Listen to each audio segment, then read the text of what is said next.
Welcome to Spoop Squad, the podcast that watches horror films that go flop in the night. I am your spoopy host, Jared, and I'm here with... I'm Nick. And I'm Nathan. Ooh. You like to draw them out, don't you? Yeah, I do. I like to draw them out. I like to see how long I can make them wait. Make it last. Make them crave you. Build the tension till they're begging for me to finish my name. So never. Never. So actually, usually I it's like Nathan. I'm like really quick. It's like, hey, it's nice to meet you. I'm Nathan. I'm Nathan. Don't even finish telling me your name, Nathan. Sorry, I have to go to the bathroom now. I have to go home. This usually doesn't happen. This doesn't happen to me all the time. So tonight we watched The Black Room. Black Room with white curtains. This film, guys, like, why? Wow, no, what a true masterpiece, a true diamond in the rough we have here. Yeah, exactly. Yeah, This is diamond in the muff, maybe. very nice. God. Very nice. Oh, why did I feel fucking just nauseous all of a sudden? No, I'm happy with that one. I'm real proud of you. Okay, so this... I don't know if I am. I'm trying to work it into an Aladdin No, you're song proud now. of yourself, Nick. You know you are. I don't know if I am. Okay, so this movie is on Netflix exclusively, and it is a 3.4 out of 10 on IMDb. Yes. Nick, why don't you hit us with the synopsis? So a young couple moves into their dream house, which quickly becomes a living nightmare upon discovering a demonic secret awaiting them perennially in the cellar, with unholy pleasures, fear-feasting, and a brute for all who cross its path. Okay, so before we get into just the ridiculousness of this film, Nathan, why don't you give us your one good thing? My one good thing, and I actually took notes about this during the movie, is that from the get-go, because this movie is essentially a softcore porn horror movie. Oh yeah, most definitely softcore porn. My one good thing about this is the sexual innuendos. Specifically, Paul, once he becomes the demon. And I took count because we start off with Oscar, who's real creepy, and he makes some sexual innuendos. Yeah, Oscar the electrician that's there to check out the furnace. Yes. And That works. the wife. Yeah, he's Apparently definitely there to check out the wife. And so Oscar is just like super aggressively pervy with the wife. Yes. But he's only like that like twice. He only says like something real pervy toward her twice. It seems a lot more. It feels like more because he gets a lot of looks. He's a real looky-loo. But then we have Paul.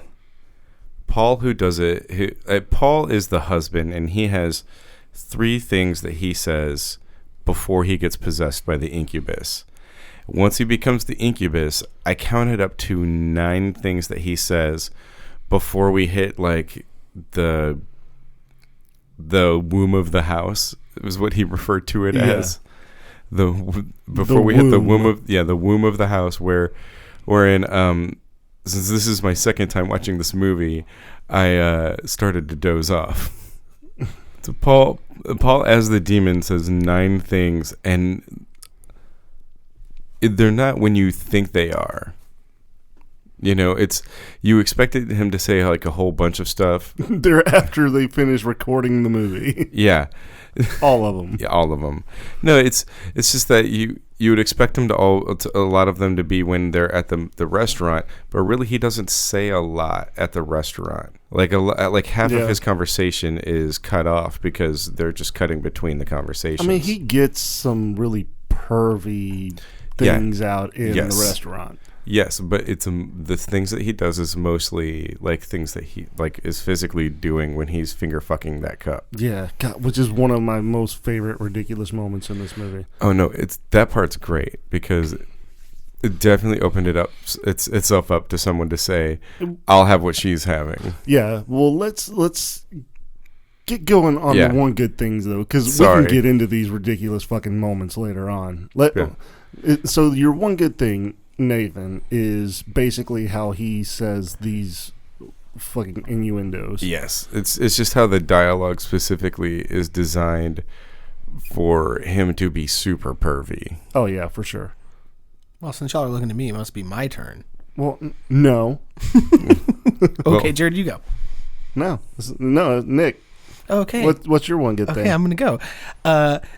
So after the opening scene of the movie, they start this intro that is really almost belongs more in a spy movie.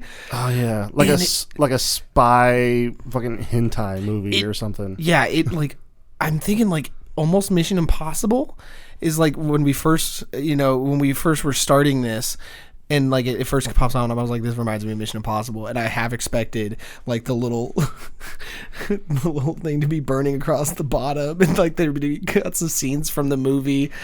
And it's just great because there's all these little tentacles coming up, and then I guess stuff about magic because there's one thing where it's weights and materials that you need for ceremonies, for alchemy. I don't really know. I guess summoning spells, maybe. Yeah.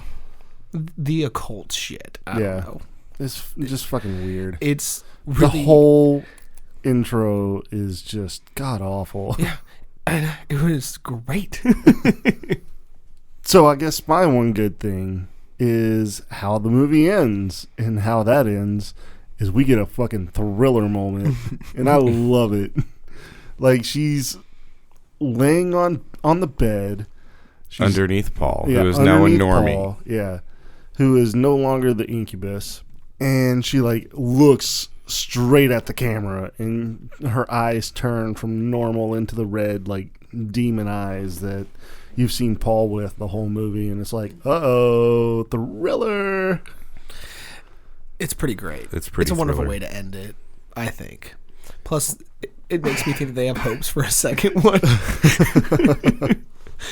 Which I don't think they could be worse than the first one. Yeah, it definitely could be worse than the first one. Maybe. I don't know. No, definitely. Movies like this, whenever they do a second one, it's always so much worse. Yeah. It's not like the Bad Ben series. Except for Bad Ben. Bad Ben is consistently amazing. See, I've still never seen Bad Ben. So. It's consistent in quality. It's what I should say. Yeah, I know that we've had to have talked about Bad Ben on multiple occasions, on multiple episodes of this podcast. It's because it is a movie. It is a series that everyone needs to see. Yeah, and we will discuss it at some point in time in its entirety. Yes, which I think there's 4 or 5 of them now. There's 4 of them now. 2 of them came out last year. Yeah. That's bold. They didn't want to break them up. Nope. Just throw them out there. They didn't want to do a 10-year plan like the MCU. Nope. They really went hard in the paint on this.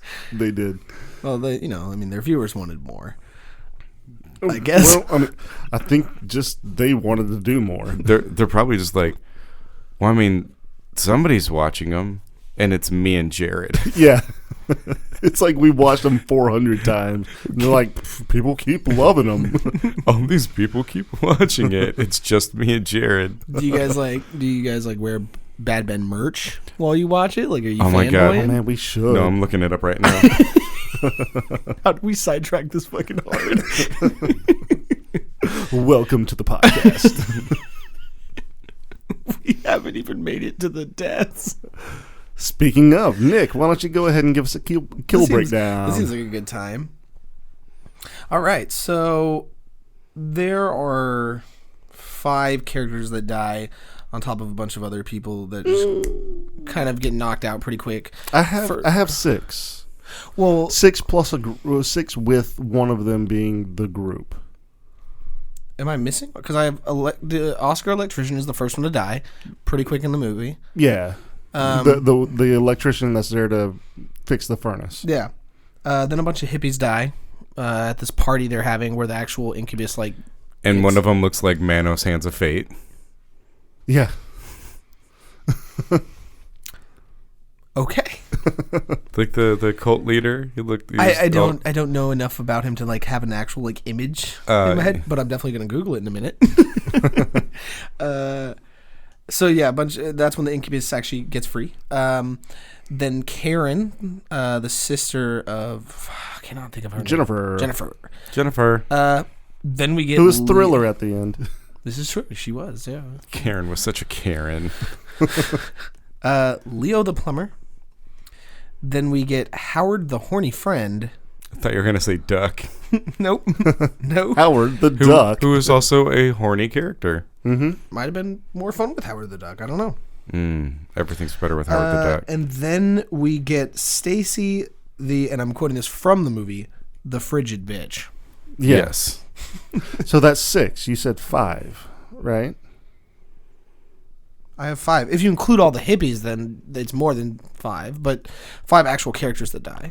Okay. I see what you're Karen, saying. Well, see, Plumber, I was Howard, putting Stacy. the hippies in as if you count them as like group. one, like as a group, Yeah. So that's where I'm getting the 6. Yeah. You're not counting the hippies as a character death. Yeah, because I mean, it was a traveling band of hippies. I guess that's like one character, sure.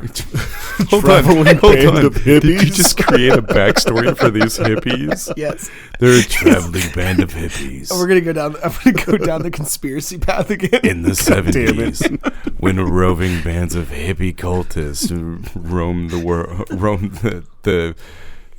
I lost it. California wasteland. There it is. 5 characters, 6 whenever you're counting the group band. of hippies. Yeah, the group of hippie bands. The roving band of hippies. And like, is there anybody that you would rather have died that didn't die? Because I feel like this really needs to be a part of our podcast. I agree. Paul was okay. But so hold on. Only because of when he was in the incubus. Yeah, him only himself, because of the incubus. like he wasn't, because he actually, when Karen was being a bitch to him, he was actually trying at first. Like he wasn't rude to her. She came in swinging. Yeah. And he just, and I actually kind of liked his way of being like, "Hey, get the fuck out." He was like, "It's such a shame you have to leave so soon." Opens the door. I was like, "Nice." Yeah, that wasn't so bad. There was a lot of other stuff about him that like even before that where I was just like, I can't wait for him to die. Well, if his career takes a real like upward turn, we might get a reboot of the 90s Hercules show because he really looks like he could be in that. Like Kevin Sorbo? No way. Yeah, definitely. Mm-mm. Well, the acting, I would hate that. yeah. No, I'm telling you right now, if you get on Pornhub, you're going to be able to find him somewhere. I guarantee it. I could see it. Like, he straight up looks like 90s porn star. Have you looked, Nick? As is tradition. I didn't look up if he was there, but I did look for all of the sex scenes, and they aren't there. So at this point, currently, it is not watchable on Pornhub. Okay, well, yet I have a mission tonight. Talking about the sex scenes, let's go ahead and get into ridiculous moments, because there's one in particular that I really want to talk about, and that's the beginning of the movie where you see the granddaughter of this woman who is living in the house, and she's sleeping, and then you see like an impression on her lips, and then all of a sudden, like, it's undoing her top. You get the fucking nipple tweaks. Yeah, no. And, upon this viewing, for me, of this movie, I really appreciated the special effects in that moment of how did they get the nipple to do that? Yeah. Is it a fake nipple and somebody's got, like, their finger in, like, a thing and they're making it do that? Well, see, I thought about that, but it pushes down on the side. Yeah. Like, it was really impressive. It's like probably the most impressive thing in the film. Yeah. For as bad as like the rest of the special effects are in this, that was actually pretty impressive. Wait a minute. What if it's just a trick that this girl can do with her nipple? I'm hard. Well, then she needs to be on Pornhub. Yeah, for sure. But after she gets all that burn fixed. Well, that's not real. Oh. Well, when she You know that, right? cleans You up know, that makeup. you know, whenever they do things in a movie, like they don't really do that to actors, right? What do you mean? Like they didn't actually burn her for the film. But she's a witch. Wait. But you know that, right? So Yeah. the guy that plays Jamie Lannister still has his hand? No, he's a method actor. He definitely got his hand He's a method actor. He's like, do it! Just cut it Biting off. down on a towel. Do it! Wait. Also, that just made me think of something. That girl's definitely a witch. Yeah, I think that's fair. Why do you think she's a witch? So Explain. We're talking about Donna, who is the granddaughter of Maggie. Right. Okay, first off, the demon didn't come out of the black room until she was there. So she was spending the night or something with her gam. Well, it's the anniversary of when the incubus was originally summoned. Yeah, and Maggie wasn't gonna feed it. Right. Which I don't know what that means. I guess that was like a hint that she has been bringing people there and allowing it to feed on them, and then it just went back into the black room. That confused me because it's not. Because you didn't see any of those people later? Yeah. Yeah. I thought it just meant that she did it with it. Yeah, I kind of got that sense too. But yeah, but I don't know. But here's where she's really the witch is when she teleports in the library, right? No, I'm with you on this actually. Yeah. And then when she shows up, she's all covered head to toe in black. Mm-hmm. And then when she's done talking, she flips her veil over her face, and then she just completely fucking disappears. Because she goes it's her invisible cloak. She has an invisibility cloak. You said, Jared, you were like, I'm invisible. She ran away. She flipped it over. She's a witch. She's a witch. I think that she is the one who has reawoken this incubus. You know, and then she did know. I mean, which is why she could do that with her nipple. How much research about this did she do in 2 years, or did she already know it? It seems like she already knew it. Yeah. I mean, maybe she was working on it with her gam. Yeah. Yeah. Or maybe she just hated Gam, and when she found out about the incubus, she was like, I can get rid of her. Maybe Gam was really like in a serious relationship with Incubus, and Donna, granddaughter, was jealous. Okay. And was like, no, Maybe this is my man. I think Gam was the one who was jealous because it was definitely going after her, and then was just trying to distract Gam.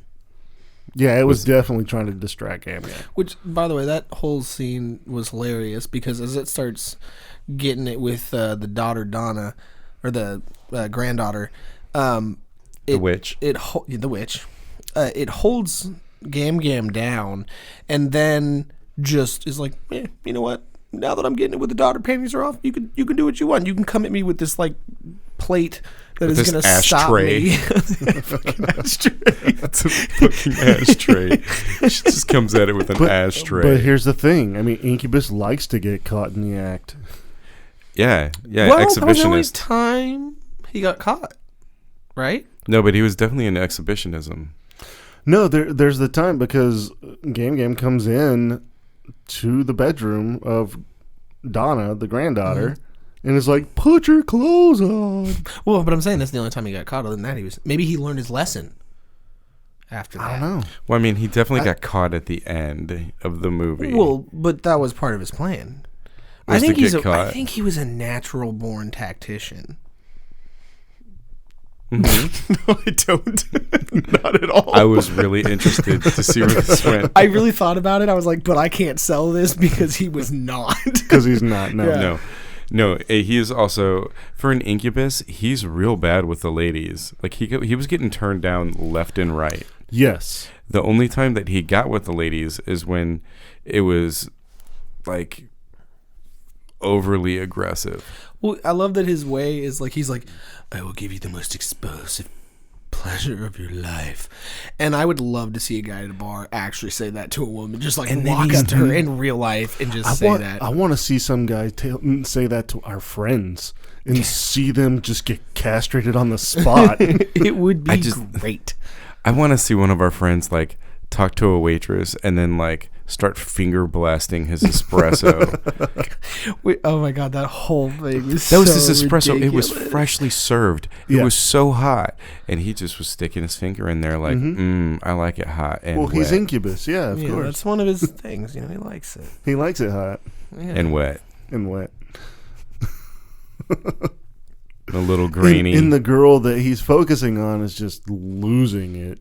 Oh yeah. Yeah, One of the waitresses that turned him down in the scene earlier is just loving it. like that. Like 4 guys carried her out. Her legs are Like- kicking.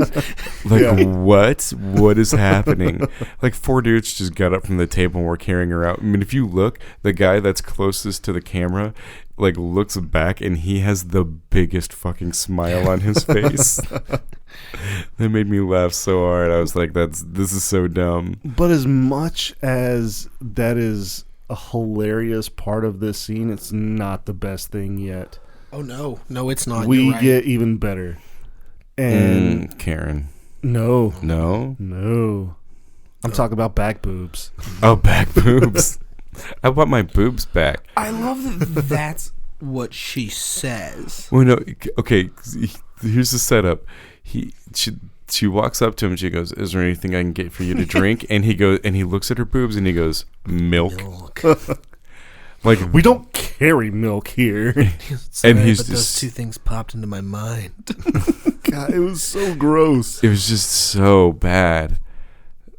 Like the greasiest, douchiest dude. It's Like, like, you know what the fucking problem is, it's though? like this is how Zach Bagans picks up chicks. Yeah, I was about to say, the fucking problem is this is probably what women have to deal with on a daily Yeah. fucking basis. And it's so gross. Except for what happens next.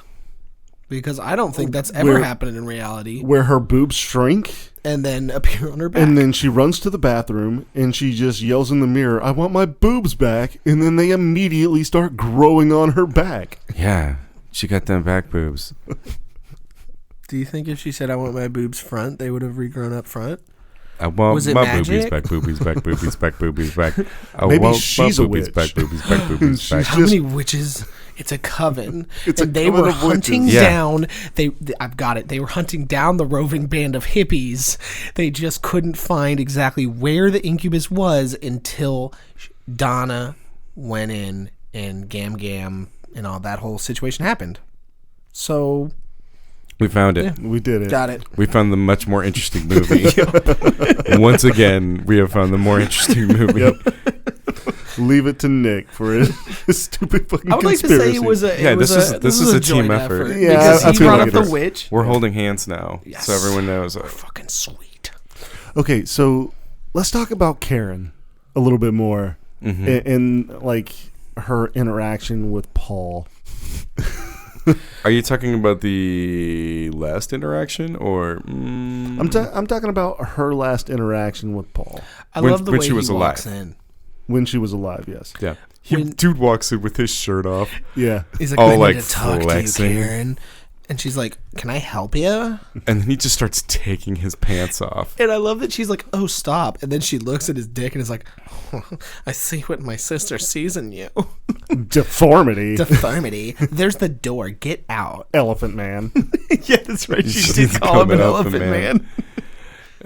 Yeah, and then he suddenly then he like he like, I don't know, waves his hand and all the blankets and occult stuff that she has surrounding her on her bed, like she's got a test on it on Monday. Because she's going to a cult school. It's 'cause she's in a cult school, and this is what happens when you don't make it into Hogwarts. Oh, I dropped that. You sounded so sad. I was sad. It was loud. That's what made me sad. This is what happens when you fail out of Hogwarts, is you have to go to a cult school, Yeah. and you can't, it's all like, shady stuff on the side that you learn from like Donna. She would. So, what house do you think she would have been in Hogwarts? She was as pale as most of the Slytherins. She was as pale as most of the Slytherins. Yeah, she was pretty But Slytherin. she was not as evil as them. No, She no, was no. rude as fuck, though. She Hey, no, was no, rude no. as fuck. I got it. Ravenclaw. because she was all into them books. Yeah, that's what I was thinking. Very Ravenclaw. Yeah. Okay. I mean, she was like, she came in and Jennifer picked up her bag and was like, "What's in here, rocks?" And she's like, "Well, yeah, you could say that. They're crystal gems for Steven Universe." No, there's just they're like crystals because my boyfriend is into. I said crystal gems and made me think of that. So they're crystals because her boyfriend was into a holistic healing or whatever. Yeah, whatever it is. And then we get nothing about him because. Do we need anything about him? We don't. I think it could have really helped with the background and built the world up a bit. You know where he was? In the black room. No. Her boyfriend was off fighting incubi. I believe that is the plural term in another city. Yeah, I think He's a that makes warlock. sense. He's a In warlock. another coven. Yes. And they had just found new evidence on where the roving band of hippies was. Yes. Where they had moved to because their practices are dangerous. So, okay. That's Black Room 2. Oh, God. That's no. pitch for Black Room 2. No. Pitch it. The focus is on her boyfriend, Steven Universe, God damn it. and the crystal gems. Okay, so after Paul, makes all this fucking occult shit just, fly up into the air, he pins her down with some magical force. Rips her shirt off.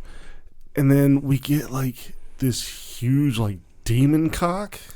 It looks like a scorpion. It's a scorpion tail. Yeah, It it definitely looks looks like like a a scorpion tail.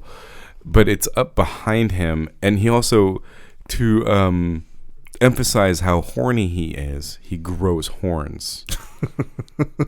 Yeah. He literally grows horns. Yeah, he grows horns. Like 6 of them. And they're little, though. Poor guy. Because he's a little horny. Because he's a little horny, but he's got that big old scorpion tail, which he proceeds to shove all the way up her and through her up out of her mouth. Yeah, and it completely dehinges her bottom jaw. Oh yeah, it rips that shit apart. It's just hanging by a thread. Yeah. She got straight invisible monstered. Okay, but the most ridiculous part of this whole thing is the morning after, because Karen, Jennifer, it seems like she's having a nightmare, relating to the incubus, killing her sister. Yeah. But so she goes and she tries to wake her sister up, but the room is just completely empty. There's And no sign up. of Karen. Yeah, and cleaned up.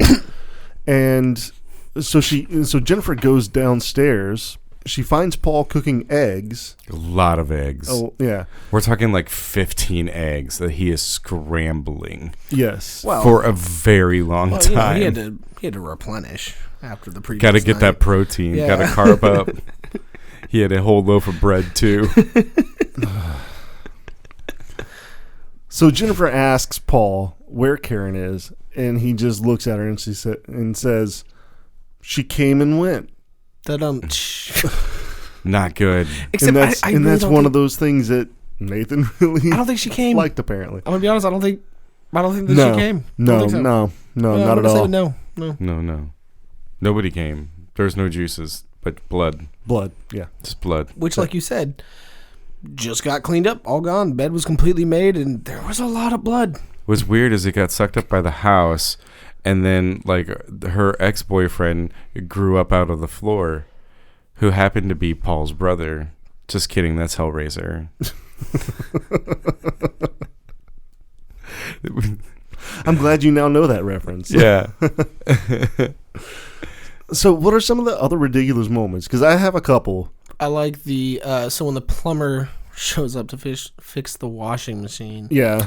And then Karen is all like, "Hey," she just appears. He turns around and just appears on the washing machine, and starts like dead Karen. rubbing herself. Oh yes, at this point she is dead. Yeah, you're right. And she starts rubbing herself, and the dude's like, "No, nope. Who are you?" Then she starts getting his fucking dick out, and he's like, "I'm so getting fired." I mean, fun fact about this guy though. Who is he? He is Okay, if you've ever seen the movie Independence Day, he plays the oldest son of Randy Quaid in the movie. Okay, but he is a friend of a friend. He's a friend of my girlfriend. Yes. So that just means that we have like 3 degrees to this movie. Like yes. 3 degrees of connection to this movie. Yeah, 3 degrees of separation. Let's close that gap. I want to see Paul in the wild. You want to see Paul in the wild? I want to see how he really acts in a bar. Like the movie The Wild? No. I want to see him like how he acts in a bar. Oh God, no! I don't want to see that at all. I do.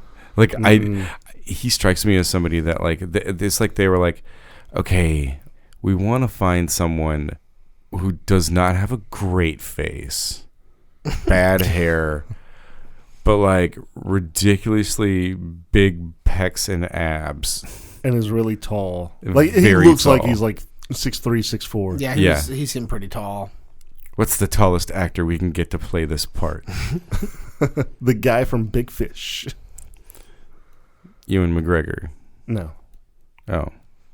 No, the extremely tall actor in Big Fish. Ewan McGregor. He's been in a bunch of other stuff too, not just Big Fish. All right. Well, what about when Paul has successfully killed or trapped everybody besides Jennifer, and so he brings her down to the black room.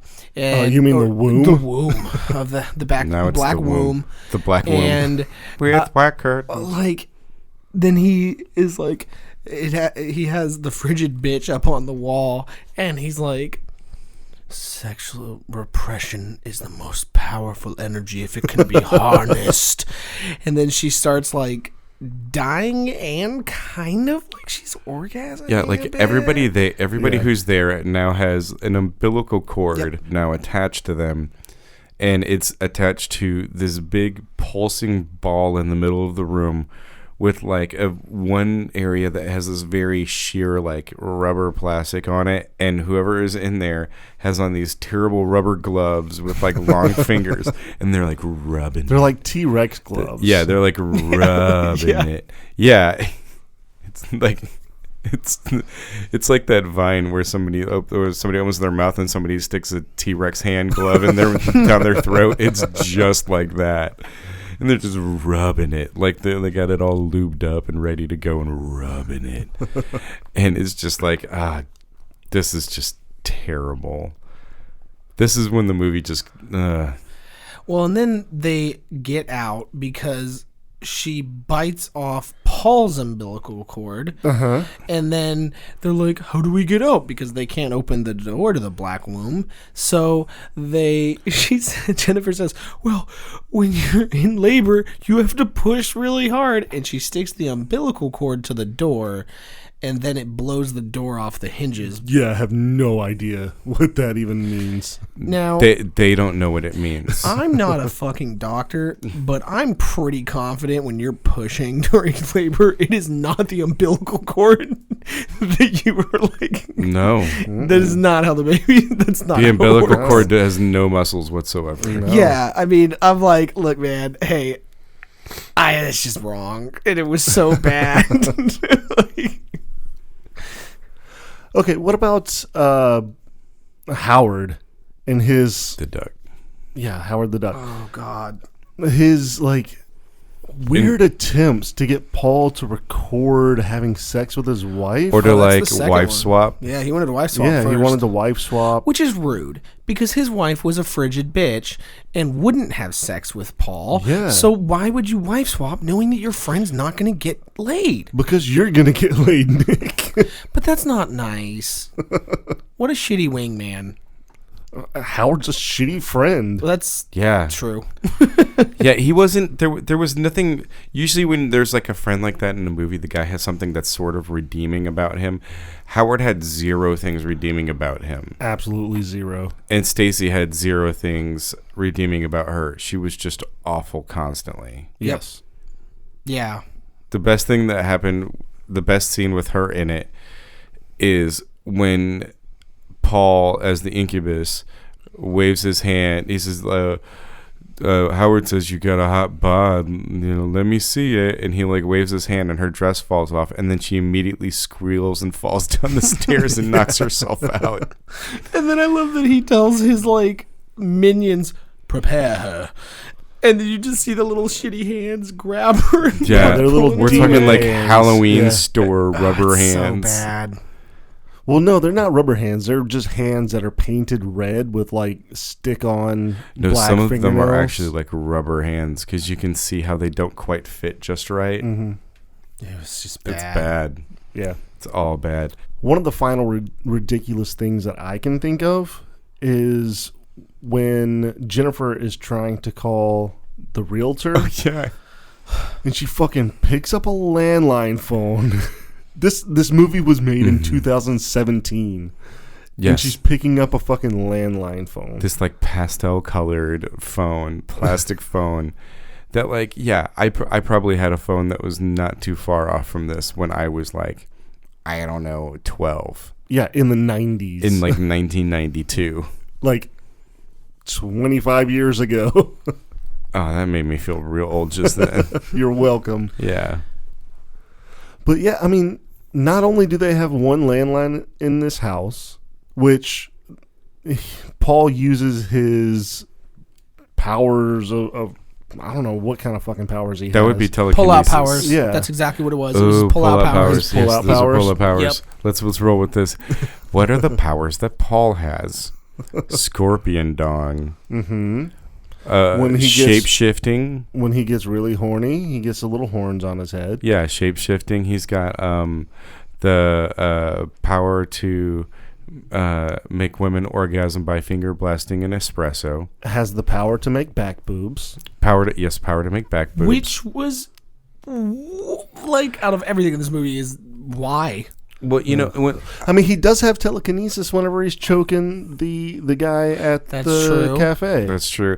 He also, I would like to change it from calling them powers to make back boobs to power of boob relocation. Okay, there you Okay. go. Yeah. He had the powers to. It was an augmentation of sorts. So probably his strongest power, he has the power to make me cringe. Yes, he has the power of. He has the power. He's definitely using like the Prince of Persuasion shit, like talking to people. Fucking Paul read the game. Yeah. What is it? No, it's the pickup artist. Is what I'm trying to think of. Yeah, well, the pickup artist was the TV show, but the guy who was the pickup artist Yeah. wrote the book. He wrote game. the book. Yeah.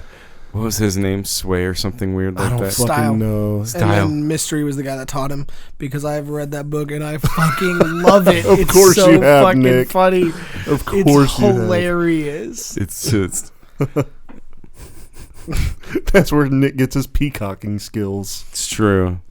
That's why his hair looks like that. Yeah, well, that's just, it looks like a cock, not a peacock. Mm-hmm. It's true. Fair. That is also true. So is Ladies, that y'all want my number? Hit me up. you can email us or hit up us on hit us up on Twitter. Hit up Nick in the DMs. So is that all of Paul's powers? Or does he have more? Oh, he has the power to reproduce, apparently, Yeah. with the house. Yeah. A half demon, half human. Human on the outside, demon on the inside. Yeah. But it looked like pretty demon in general. Oh, there we go. There's another. Well, no, ridiculous- And like, it was there was it was a full grown like being. it was an outer shell that it shed to look more like a woman, Mm-hmm. which was weird.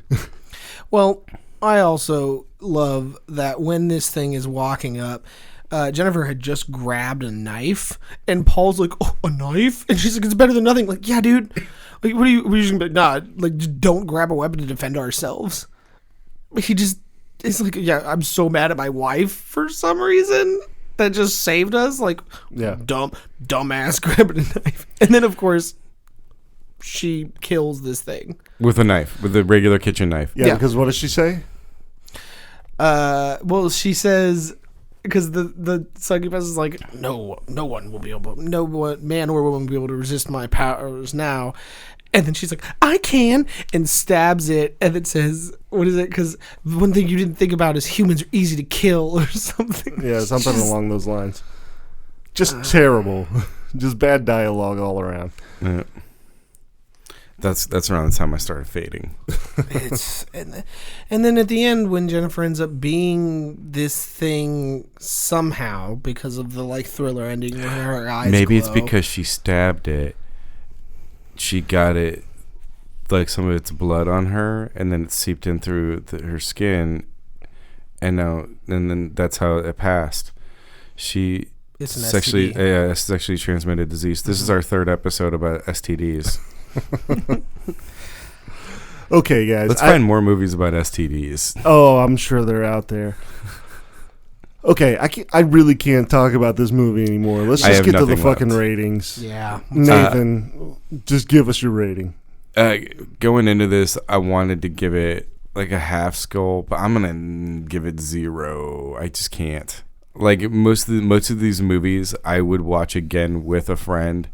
Or not most, but some of them. But like this movie, I just don't think I could even stomach it again. Fair. Nat?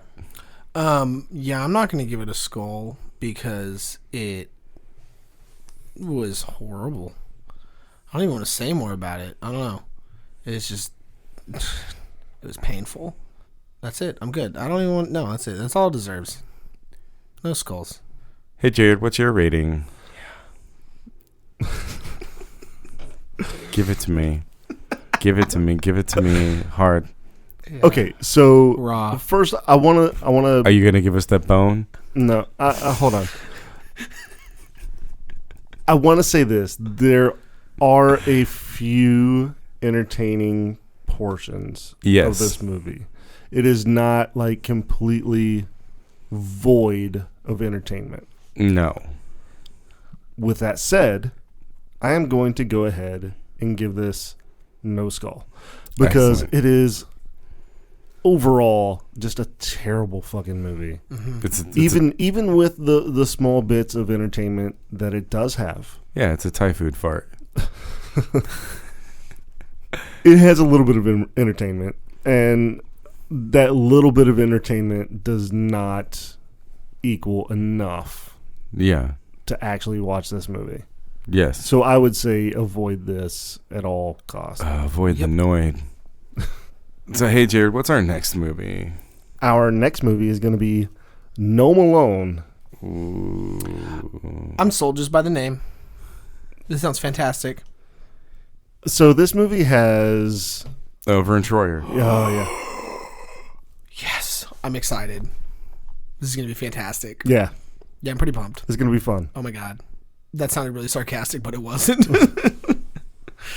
Well, thanks for listening, guys. If you want to join in on the conversation or suggest a movie or argue about what points of this movie were made it a movie worthy of a skull, which you're wrong, but you're welcome to argue it on Facebook.com/The Squad Podcast or on Twitter at Spoop Squad. And we also want to give a shout out to a listener who suggested this. Her name is Hannah Kubiak. Thanks, Hannah. Thanks, Hannah. For this terrible fucking movie that you made us watch. But you know what? We'll watch it for the listeners. We will watch it for the listeners. Yeah, we do it for you guys because we care. I fucking hope you spoop your pants. Spoop it all over your face. Oh, yeah, give it to me.